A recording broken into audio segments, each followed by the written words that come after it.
What is going on, Bills Mafia? We are live from Mafia Con, but first, our folks at Handsome Jack. Broadcasting live to Bills Mafia Worldwide with Greg Thompson and Aaron Quinn. Welcome to the NFL. Doesn't matter what's happened before today. Today's a brand new day. It's a brand new season. Your number one podcast for objective Buffalo Bills coverage. No matter where you are, we got you covered.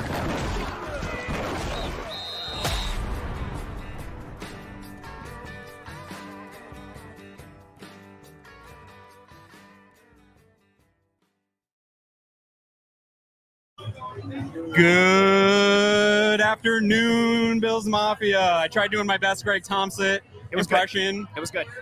And it wasn't that good. But we're here live at Mafia Con. I apologize if the sound quality, we have no idea where we're at with sound quality. Absolutely. It's pretty loud here. It's a packed house today, Anthony.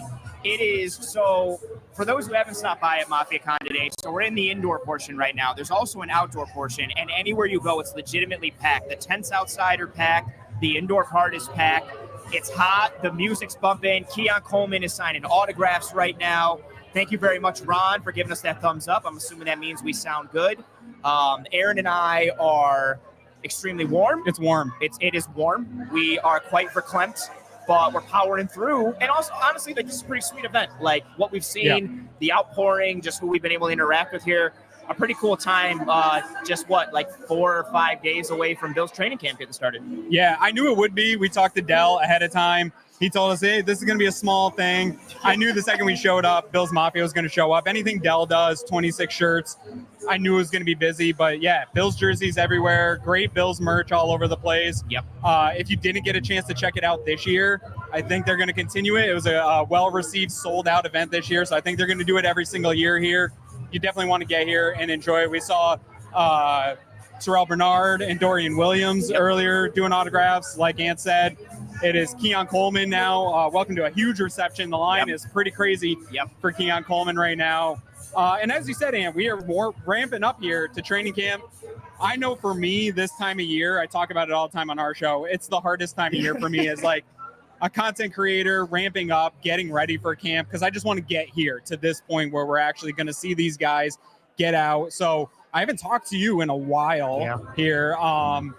Heading into camp, like, what would be your top things that you're really trying to keep an eye on? Maybe top 2 or 3 storylines, position battles, whatever it is that you're the most excited about as we get to St. John Fisher. For me, there's so much, a lot of it is schematic. I'm very interested to see what happens formationally from an offensive perspective, and even a little bit with the defense, kind of Babbage being the DC, Marcus West with the D line, and then changes in the secondary as well. Like, you have the defensive coaching staff changes, and then obviously Brady getting a first full offseason to really implement his system and not just tweak Ken Dorsey's system. So I'm interested to see offensively. I've done so much work on it in terms of what to expect from this offense schematically. So I'm looking at a lot of stuff formationally, reduce splits and condense stuff, and kind of leaning more into the body types and size and athleticism that they have at wide receiver and tight end. And then seeing kind of where the leadership structure is on defense, how much McDermott is still involved from a hands-on perspective. We know he's going to be involved. And so looking at things schematically on both sides, but then individually, I want to see how Keon Coleman looks. I want to see the footwork. I want to see how much fluidity is there. I want to see if he's made any progression and how he looks in person with his route stem, with his route running, his releases, more of the refined technical aspect of playing receiver. I know you and Greg just did the DB episode this past week. I'm really interested to see what the starting safety duo looks like between Rapp and Edwards and Bishop, especially with how I view Bishop and where I think his strengths lie. Yeah. I'm interested to see how the new O-line gels together big time too. You know, we've only got 1 new starter, but 2 new starting positional people with McGovern's move and Edwards with what it looks like now. And the O-line was so good last year. Yeah. So I'm really interested to see how that continues on as well. Yeah, I want to hit you with a little bit of, so one of my takes when we were going through the defensive line, then we did linebackers, and then we moved into the defensive backs here on Cover One Buffalo. And when I was going through the defensive line, one, that whole front seven, and I consider Taron Johnson part of this front seven, the way the Bills use him and give him linebacker responsibility. I think it's the best front seven we've had in the McDermott era, if healthy, right? Like DaQuan Jones coming back healthy, Ed Oliver playing at a Pro Bowl or an All-Pro level, Groot really coming into his own. I think he's better than the average fan thinks. I think he's hitting into a year in terms of development where I expect a pretty big jump from him. And then even if you get a Von Miller back at 70, 75%, 8 to 10 sack type guy coming off the edge, cleaning up stuff, but then getting back a healthy Bernard, Matt Milano, the way those two play with a Taron Johnson, it's a long way to get to this question for you. We're talking about schematically and maybe some of the changes that we're expecting to see from the Bills. One of the things I said is so many years now with under McDermott, we had Jordan Poyer and Micah Hyde being really the face of this defense and the identity really of this defense. Your show's literally named Disguise Coverage, right? I don't think any of that changes in terms of they're going to disguise coverages. They're going to play some soft zone type looks. They're going to do all that stuff.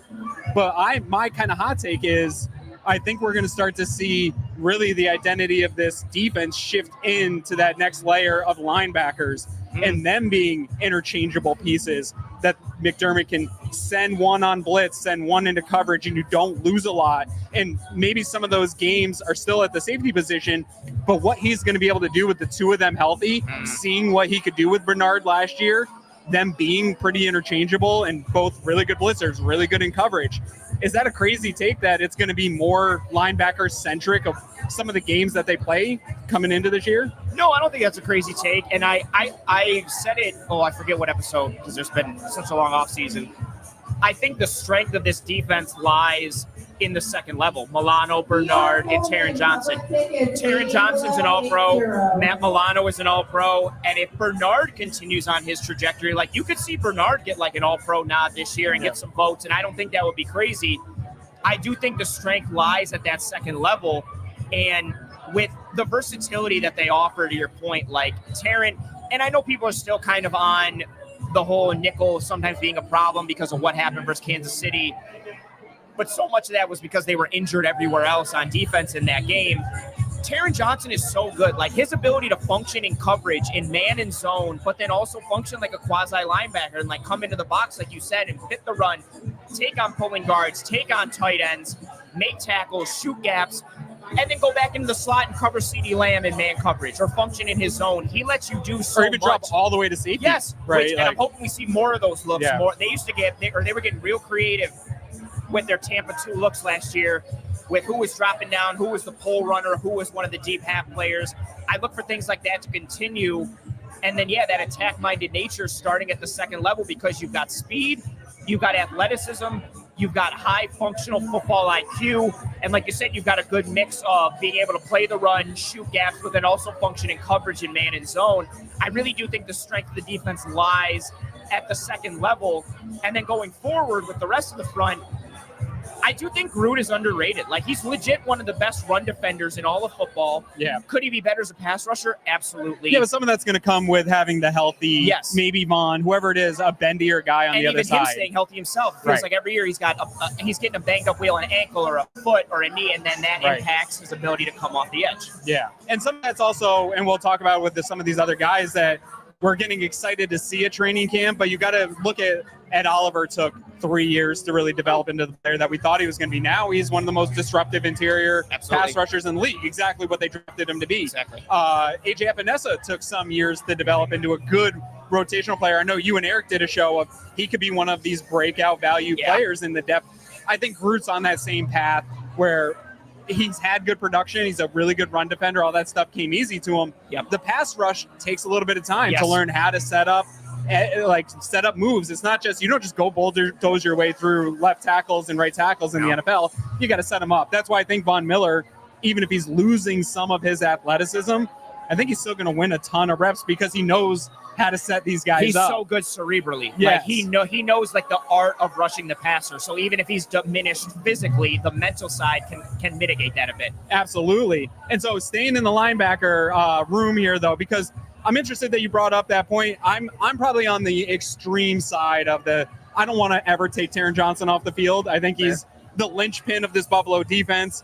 I think Sean McDermott and Taron Johnson have revolutionized some of how defenses play football in modern NFL and going nickel is base, all that stuff. But I'm not a fool. I see trends in the NFL offensively going to bigger sets. The Buffalo Bills do it. San Francisco 49ers do it. Miami Dolphins do it. Everybody thinks the league is spread everybody out and pass all the time. The offenses are changing. It's a circular thing. We're seeing it more. Miami sort of exposed Taron Johnson being on the field a number of the times, specifically in the run game, being able to get a big guard on him out in space. There's a deficiency there when Taron's on the field. I don't think they're going to take him off the field a lot, as many people are saying they got to get more into some 4-3 looks, but they are going to get in situational football where it does make sense to pull Taron Johnson off the field. In that linebacker room right now, you've got Dorian Williams, you've got Balin Spector, you got some other guys. Who do you see when Taron Johnson is pulled off the field? Who is going to be that next man up? You know what's funny? My hope, and it's a long shot because he's still going to be a rookie, I like the idea of Cole Bishop being like the big nickel replacement to kind of fit the run and still help them maintain things from a coverage standpoint. But if we're talking purely from a linebacker perspective, I want it to be Dorian Williams. I don't know what, and this goes back to some of the conversation in that Chiefs game. Everybody was ripping AJ Klein and saying you got to get Dorian in there, and I understand the nature of it, but I really it can't be worse, right? Right, but it can. It can. Yeah. It was kind of 6 of one, half a dozen of the other. Like AJ Klein didn't have the legs, right, that Dorian has, but Dorian doesn't have the mental side that AJ Klein has, and so you can be fast and agile, but if your eyes aren't right and you're mentally putting yourself out of position, your speed and your agility doesn't matter. Yes. And so I'd like it to be Dorian. I don't think he was ready to be in that Chiefs game. I think he got attacked and exposed when he was thrust into the lineup earlier in the year. What Jacksonville did to him, what the Patriots did to him, what the Giants did to him. So I'm hoping he's ready now. And I don't think that's too worrisome. He came from a spot drop, basic deep zone defense at Tulane. He needed a couple years time on task to get ready for more match coverages and NFL level coverage. I'd like it to be him. Right now, it would be Nicholas Morrow. I know he wasn't an ideal starting linebacker for Philly, but this is a dude who has real reps under his belt, has played in a good defense, has that veteran presence. He's got a good mix of physicality and coverage. He's not amazing, but who's third linebacker is unless you're the 49ers. Is Deion Jones in on that competition too? Yeah, I would throw him in that as well. I feel like if we signed Deion Jones and it was like 2021 right now, I would be over the moon. But I look for Deion, I look for Morrow. I'd throw Spector in an outside chance, but I just think Morrow and maybe even Jones give you enough of a floor and a known quantity. And because they're paired with Bernard and Milano, who are at such a high level and so much wouldn't be expected of them, I look to one of those dudes as that like next man up when you have to put an extra linebacker on the field. The Dorian Williams conversation is, again, interesting to me in terms of, we were just talking about it offline with Keon Coleman and what we as fans allow for a time for being able to develop as an NFL rookie, right? Yeah. These guys come in, they're training for the combine to get drafted. That's not football training. And then they get thrust into this rookie process. And for Dorian Williams, it was an interesting process, right? Because you lose Tremaine Edmonds. You have a stable of linebackers that aren't healthy. Terrell Bernard was not healthy this time last year. And so he was learning middle linebacker and learning the communication and doing all that stuff. He had a lot thrown at him in that first year of development, and it was too much. And to your point, especially in this Sean McDermott defense, it's really 1 of 11. Like, you have to be in your spot. And if one guy's out of the spot or over pursuing, it puts a chink in the whole armor of everything else. And so I agree that in that playoff game, you can't put a guy out there that's going to for sure over pursue, bite whatever the offense is giving them. You can't have that. But I also believe, we heard Bobby Babich. I watch a lot of the Centered on Buffalo, Eric Wood's podcast, and he talked to Bobby Babich. And Bobby Babich, not talking about Dorian Williams specifically, but talking about all the stuff they give guys in the offseason that they have to work on. And I guarantee you everything Dorian Williams based was, we got to slow down that Tasmanian devil, almost is what I call him, and like get you to process quicker, but not slow down your game. Yeah. Right. And so even if we have to slow down your athleticism a millisecond to get the processing up, you'll be a better player. And so I'm banking on him slowing down a little bit, seeing the game a little bit more mentally, and hopefully he can take that spot, because Nicholas Morrow, that's cool. You have that floor. Yeah. it would be a benefit to the Bills if Dorian Williams is the one that can step up and take that role this year, because then you don't lose the athleticism. Yes. And you can do some things coverage-wise where you get him back into coverage if it is a pass play, and he can move sideline to sideline if he can process. Exactly. And that's it, like just mitigating kind of that vulnerability he has as a processor.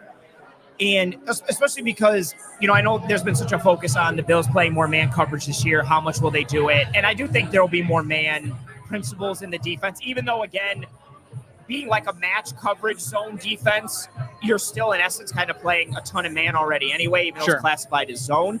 But teams will, if they know they're getting zone coverage, especially match stuff, but it's spot drop, anything in zone, you're gonna roll those flood concepts against the defense. You're gonna go 4 strong. You're gonna flood those zones and test the defense's ability to communicate and pass off, and who's pushing, who's nailing down. Like, are we sound in our structure?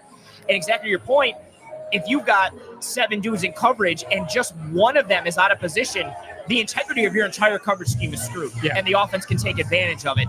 And I look for him to, just got to improve in that ability, because he is so athletic and he is so good, but the mental side and the processing and the recognition was so off for him that it almost kind of rendered his athleticism kind of like null and void or useless at times. It almost hurt him because of the over pursuit when you're that athletic. Yes, like you're seeing something, you're like, boom, here we go, and he's on it right away, and then a route's coming behind him or somebody passes in front, and he's got to slam on the brakes, but he's already going 100 miles an hour, and it's hard to do that. And then to your point, I think that would be ideal just from a contract standpoint, a value standpoint, and then the athleticism. Like, he can man coverage some running backs out, match with some tight ends. He's got those long arms. Like, that would be a really great answer. Yeah. And I'm very interested to see. And you saw it at camp last year. Like, he was out early every day working with Bobby Babich, and they were throwing him through, like, mesh concepts and different routes of, like, your eyes are going to tell you this, but then watch for this and listen for this. And he just needs that time on task. And I hope this offseason was a real boost for him and kind of taking that next step, to your point. And I want him to be able to be that next guy in line. Milano's had issues staying healthy, right? And Bernard got a little dinged up at the end of the year. As much as I like Morrow as a floor guy, I don't want to have to rely on that for a number of games, right? I want a more athletic guy. And to your point, like, Bernard is, we were joking about it earlier, he's small for a linebacker. Yeah. There's a chance he's going to get dinged up from time to time. So it'd be nice if you weren't just replacing him with a floor guy, but you were also kind of matching some of the athleticism or juice and that range that Dorian Williams has. Yeah, it's a position that's going to get banged up in general, let alone when you're, 223 pounds, and you're going up against 305 to 320 pound offensive linemen regularly, like, you're going to get dinged up. Absolutely. Now, I don't want to spend our entire time here talking about the defense, but I got to say, when I was going through our defensive episodes, I got more excited about this defense this year than I was about the offense, because I know it's a Josh Allen-led offense. We'll talk a little bit about it, but I'm expecting it to be very efficient. I'm expecting them to score a lot of points. Like, those are all expectations, but when I was going into the defense, especially with the media, the way the national media is talking about, they're like decimated on the defense because you lost Poyer, you lost Hyde, you lost Trey White. Those are big names. And so it feels like all this talent went out the door, but there's a ton of talent here. And so I want to get into this secondary a little because, again, on our show, I said cornerback wise, yes, you don't have the top end level of Trey White at his best is awesome. Like top cornerback in the league when he was at his best and healthy. But I think this is the best duo of cornerbacks we've had in the McDermott era. I like Levi Wallace just fine. I like Dane Jackson just fine. You like Levi Wallace a lot. I did. Well, it was a good floor, right? He was a good floor player. No quantity. Responsible. Benford is above a floor. This is a guy, I think, the most underrated Buffalo Bills player, untalked about guy. I agree. And I love Rasul Douglas. Perfect fit for this defense and what they want to do. The two of them are great fits. Yes. I love what they're going to be able to do with these guys. I think it's the best cornerback duo they've had here under McDermott. Yeah, and that's a really good point, because when you look at when you had Trey and Levi, you had such a high with Trey, but then Levi was okay, you can get the job done. Yeah, good enough.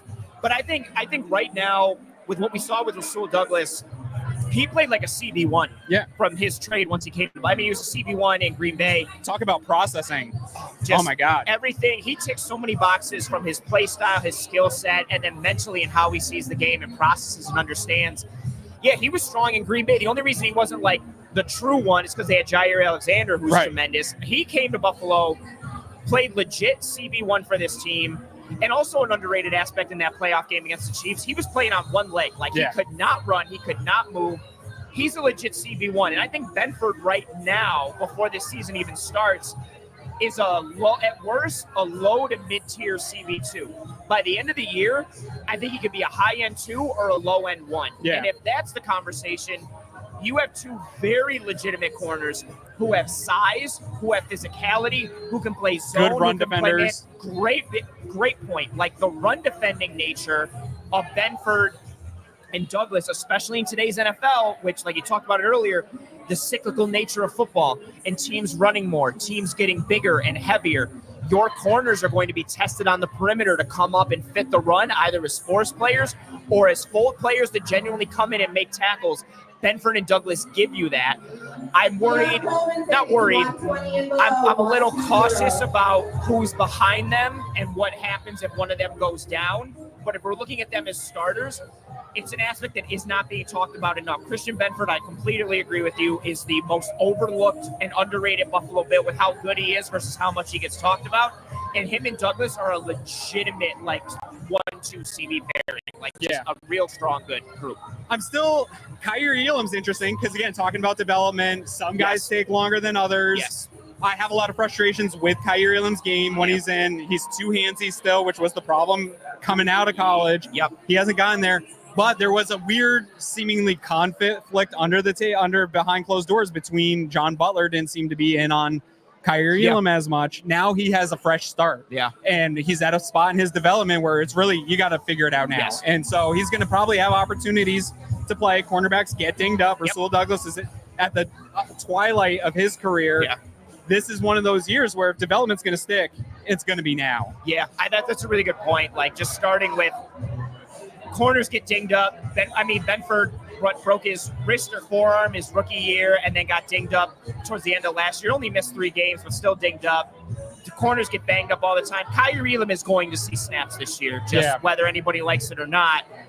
And, how does he acclimate this year? And it's been, again, like you said, like, it ties back into his tape from college. Like, he's so athletic and he's got great size. He ticks every box from a size, frame, athleticism standpoint, but he panics at times at, like, the top of routes and his feet get messed up, which is what causes him to reach and get handsy and grab. But then at the same time, he has that, like, amazing interception as a rookie against Kansas City a couple years ago. He makes plays on the ball. Yes, he had interception. He had an interception against Pittsburgh in the playoffs, right? And the 2 plays before that, he looked atrocious. Got toasted. Yes. Yeah. And then got called for a flag.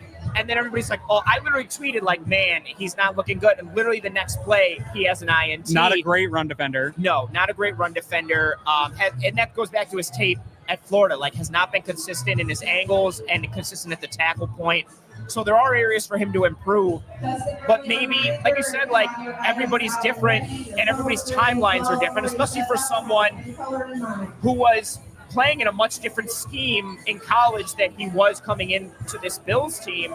So maybe it takes a couple of years. Maybe the new coaching staff unlocks something, or maybe it was just he needed those first couple of years in general. I am interested to see what happens with him because he's going to play. Like, there's no way your 2 starting corners play every rep for you the entirety of the year for meaningful snaps. Yeah, so we're going to move over to the offensive side of the ball in a second. I circled safety here because we brushed over in the intro, and I just want to get your opinion here. You've got 3 guys who I think, if Cole Bishop is who I think he is, and who the Bills obviously think he is by where they selected him, I think he could be a starting safety at some point this season. But going into the season, I'm also a huge Mike Edwards fan. I thought he was a fit coming out of school. I think he fits this Bills defense perfectly. I'm down on Taylor Rapp, but the Bills love Taylor Rapp. I don't see it. A lot of smart people see it and like it. What's your take on these 3? They're clearly the 3 competing for the starting spot.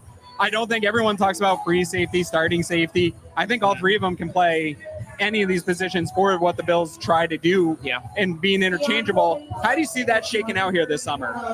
It's a real interesting one because there's I don't think, we'll start with Mike Edwards, who I liked his signing as well. My hope was, and I got so many tweets on it, Justin Simmons, Quandre Diggs, Mike Edwards. Give me one of those guys, and they get Mike Edwards. Mike Edwards gives you, I don't think he's sexy at any one thing, but at any aspect of being safety, he's like a 6.5 to a 7 at like everything. Good thing. floor. Yeah.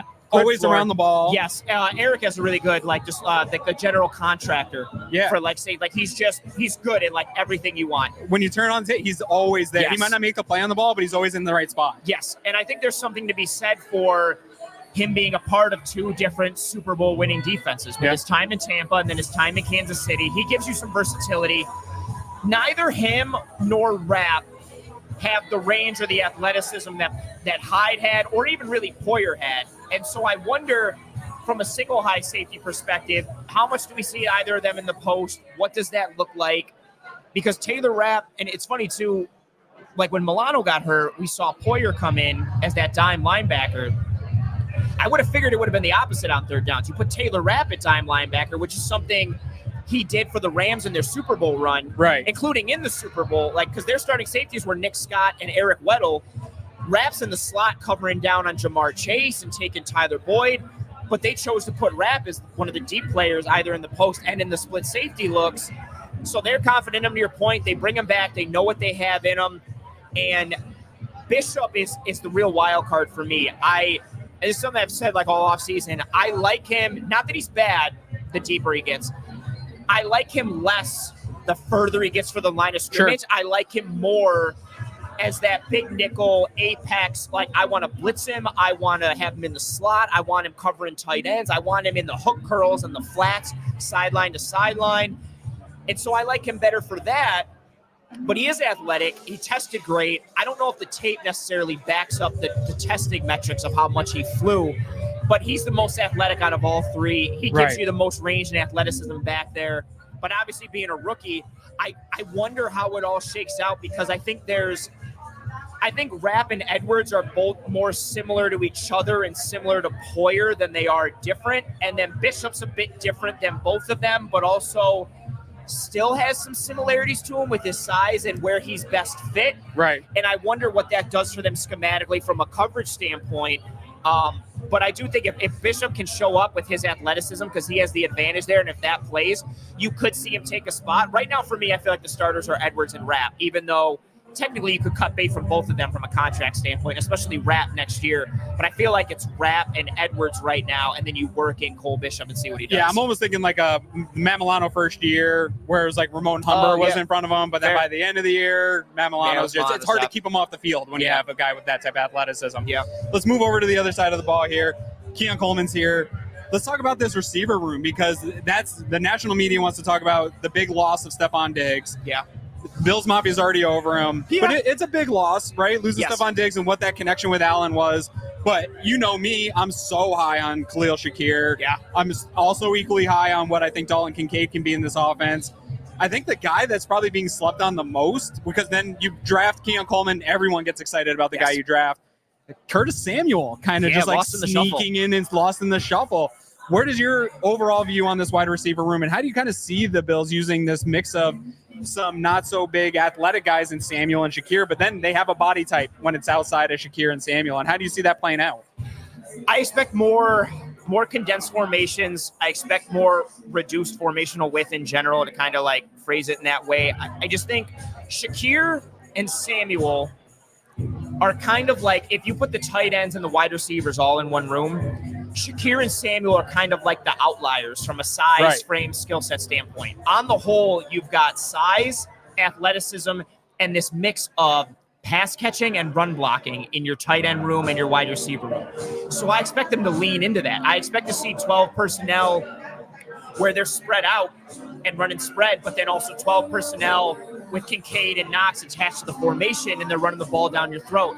And then you can do the same thing out of 11 if it's Mac Hollins and MBS and Keon Coleman, or even Curtis Samuel, who's a better blocker than he gets credit for. Same with Shakir, Khalil Shakir came on as a blocker last year as well. Or then you can just straight go spread, and you can even put Cook out there with him and just go empty and go 3-by-2 or whatever you want. I expect Brady to lean into the bind that you can put a defense in with these body types and having the threat of being a run blocker or a pass catcher and forcing the defense to be like, okay, do we stay in nickel? Do we have to put another linebacker out there? Do we need a big nickel or a safety? Are they going to run? Okay, we got to bring a safety down. Now we're vulnerable to play action and deep crossers and the seam work. Like, I expect the mismatch creation to be leaned into. And that's what kind of makes me feel good about this group and what they can be, because I really do think it's just chess piece usage. With what you have with Kincaid, how you can move him around, I expect to see him more as like a quasi-X, and then Curtis Samuel everywhere. I expect to see him in the slot, in the backfield, out wide, on jet sweeps, orbit motion, like wind back stuff. Like, you really have to lean into the chess piece nature of what you have and how you dress it up and scheme it up. And I think they can do that because they've got body types and skill sets that could create mismatches physically with opponents. That's probably the most frustrating thing, and obviously it's not Joe Brady's fault because he was working within the framework of an offense that was already pre-existing in Ken Dorsey's. But even under Ken Dorsey, my biggest frustration with the Bills offense over the last couple of years has been you have some specific type playmakers that I don't need you to lean into it a lot, but 4 or 5 times a game, getting guys the ball in space, finding targets specifically to get them in space. I think Khalil Shakir is also one of those guys that he's way more athletic than he looks when he's playing. And when people think, I got killed when he got drafted, I said, this guy's kind of reminds me of Robert Woods, and not in the sense that I thought he was going to be the type of receiver Robert Woods was, but Robert Woods always struck me as like, he doesn't look super athletic, but then like he is, and he can do so many things. Shakir's Boise State tape is literally littered with him like a 5-yard slant, and he breaks 2 or 3 tackles. And 100%. Yeah, and so I would like to see him getting some of what you said Samuel can do in this offense. I agree, but then you also have Shakir. You can mix some of both of them in. James Cook is that also type of weapon that can move outside and be a wide receiver. He can run legitimate routes. And so I think you can play with linebackers. I think you can play with safeties from other teams and put them in advantageous positions for your offense and get the looks you want. Force the looks and dictate to the defense, which we haven't seen. And I want to see the Bills get away from relying on the wide receivers and playmakers that have to think so much in option routes and have to make the right call. We saw so many times last year where Josh Allen and Gabe Davis, or Josh Allen and somebody, were just off on where we thought the ball would be. And then we're having these frustrating conversations online to look, who was that fault? Whose fault is it? We got to eliminate some of that out of this offense and just let's get guys open. You got skill position players that you can get in space with orbits, jet sweep stuff. And again, 4 or 5 times a game is all I'm talking, just to keep the defense on their heels that, hey, these guys can get the ball at any point from anywhere. And that's why I think so much of this season is on Joe Brady to maximize what they have and schematically take advantage of what they have. And I expect to see more, and it's tough because these offenses I'm about to say, like, have some unicorn dudes and some great groups. I expect to see more of what the Detroit Lions do, what more of the Rams do in terms of leaning into the body types and schematically scheming guys open and making life difficult for defenses with shifts, with motion, with marrying more of the run and the pass. That's how you can maximize what you have, putting guys into, like you said, spots that just make it tough for a defense to take James Cook and put him out wide and see who goes out there with him. See if you get a man or a zone identifier, shift him back in, make the defense have to communicate pre-snap and then post-snap. But so much of this will be on Brady to do that, to take advantage of it. Like, how do you dress things up? How do you make everything look? What is the presentation? What mental work are you putting on the defense? And I think it starts with running the football well, which I know is not a sexy thing, but I think the run game allows the Bills that solid foundation to kind of jump off from and marry everything together. And then it's on Brady to push the right buttons and pull the right levers at the right time and dress it all up to maximize leverage and space to kind of take advantage of what he has. Yeah, last year was like a super interesting sort of, not litmus test, but like case study for me of what I think about NFL offenses and like how it plays out. So like during those Dorsey weeks, we saw high efficiency, right? Like big numbers in EPA, DVOA was good. And then Joe Brady comes in and you do see like the last 10 years or so, it's been, how do you spread it out more? Pass first, pass often. And the Bills have been right there in all those stats, passing first, they're big passing often. But it almost got excessive with Dorsey at times of like leaning too hard and putting too much on Josh Allen's shoulders. And when we saw Brady come in, they didn't even run that much more, but it was running smarter. They ran when they should have ran. Pulling the right levers, running in situations that are more prone to running. The offensive line was good under both Dorsey and Brady, but they utilized it better. And I'm expecting them, along with offenses like Miami, like San Francisco, they have the personnel, all these receivers we talked about that can run block. You now have added Ray Davis, who I'm really excited about, the style that he brings to this team. Yeah. I loved what we saw from Ty Johnson last year in spot duty at the running back position. James Cook being one of the most efficient all-purpose yards backs in the NFL. Absolutely. Fans don't want to hear it. This offense operates the best when they have balance, when they have physicality in the run game. Are you expecting that to be something that they just continue to lean into this year, including Josh Allen runs? Yes, I expect that run game is going to be, I think, hugely important. They were a good running football team last year.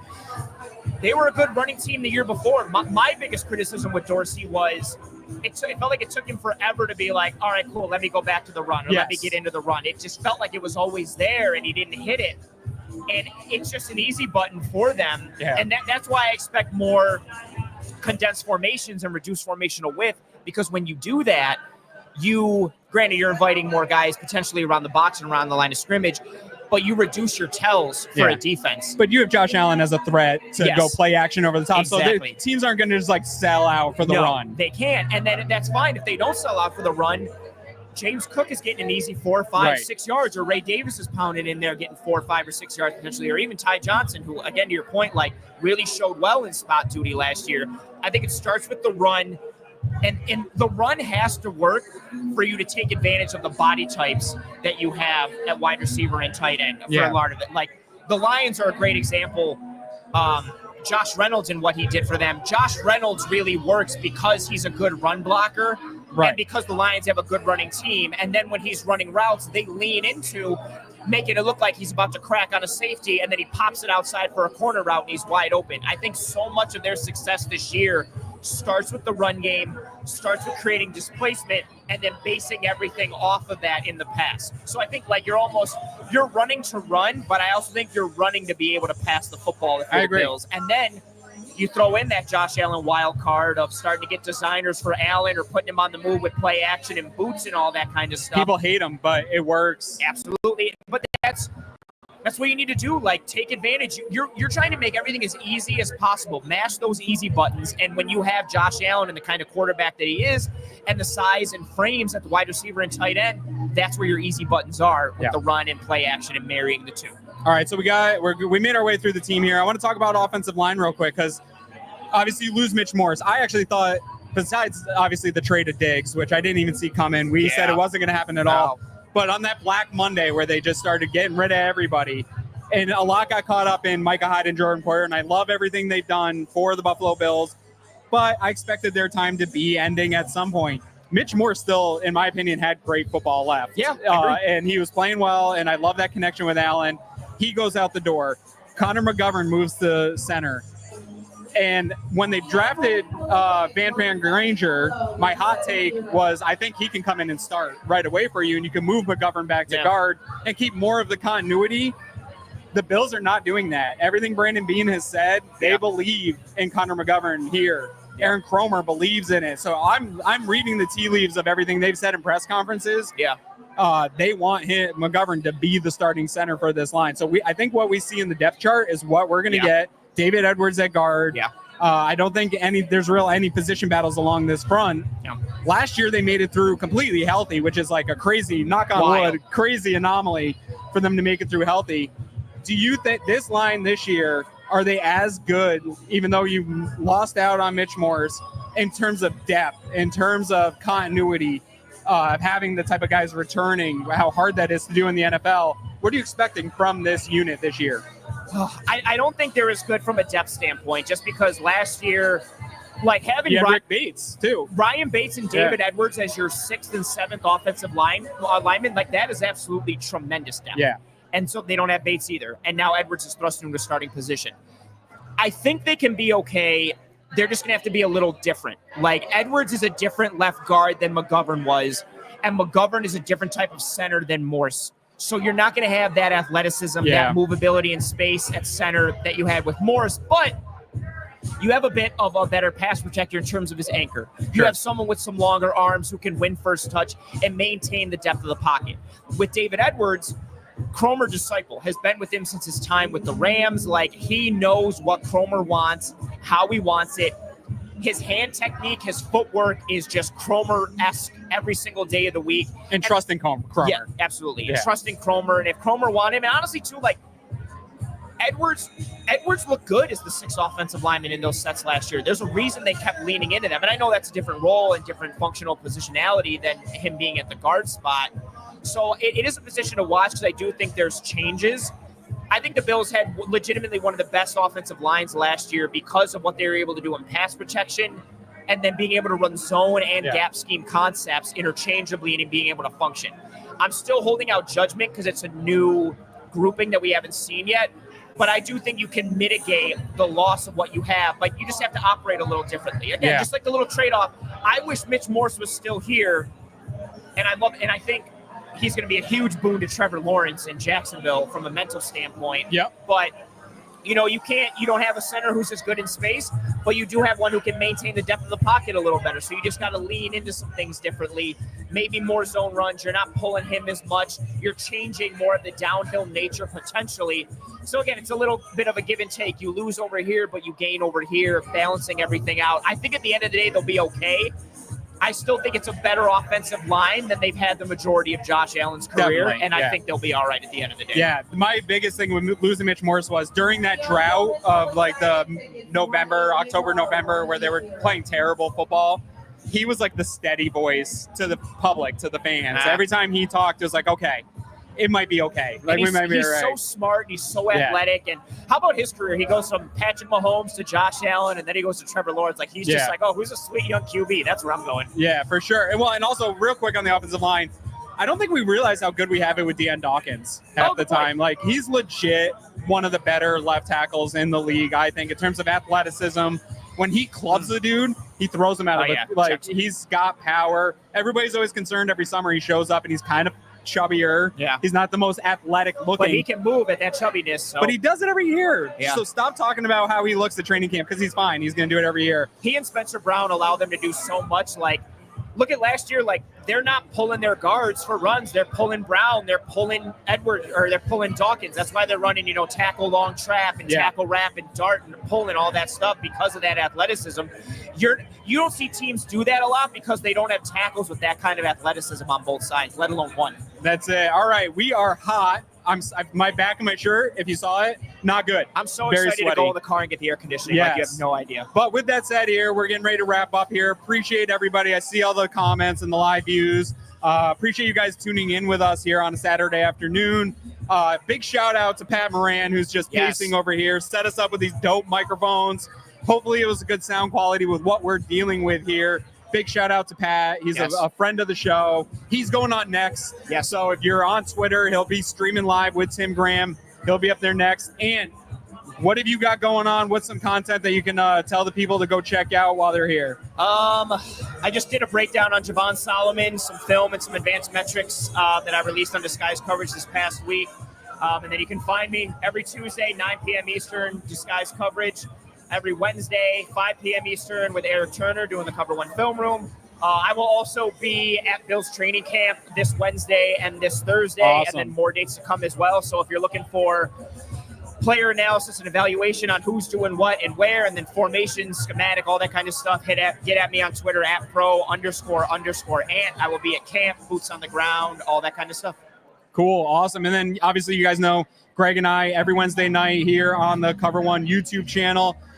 We will be doing the content you expect out of us. A ton of great stuff coming up. One Pass members know we've been doing some cool stuff with the One Pass. That's only going to ramp up here as we get into training camp. So stay tuned on that. Make sure you're following, liking, subscribing, doing all that stuff you're supposed to do on the internet for the content creators that you love. But for Anthony, I'm Aaron Quinn. You've been listening to Cover One Buffalo, and we are out.